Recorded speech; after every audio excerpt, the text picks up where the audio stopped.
مسابقات فوتسال که با اشتراک 12 تیم از سوی اداره ورزش قماندانی امنیتی ولایت غزنی راه اندازی شده بود، با قهرمانی تیم قماندانی امنیتی این ولایت به پایان رسید.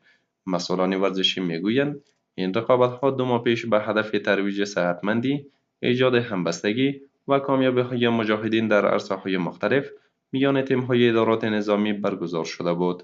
دا ټورنمنټ دوه میاشتې مخکې په لاره اچولی و چې 12 لوبډلو موږ تنظیم کړی و.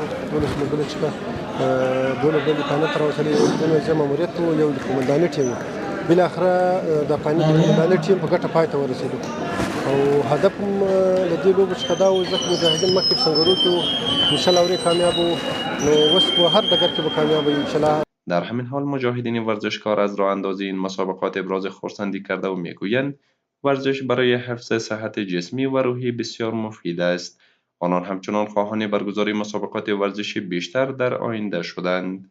امروز هم مجاهدین از نشان دادن که در هر عرصه و در هر بخش انشالله قهرمانی کرده میتونن و در هر میدان انشالله مجاهدین از خود هر قوت و انرژی که باشه خرج داده میتونن.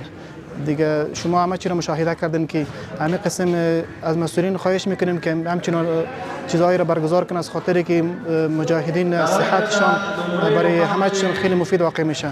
امروز موالی از معاشرت از مسئولین موقعی زیاد خوش هستیم که می رقم هر وقت باید شما تورنمنت جور کنه، یک سرگرمی ورزش خیلی خوبی است، برای صحت خیلی فایده زیاد داره.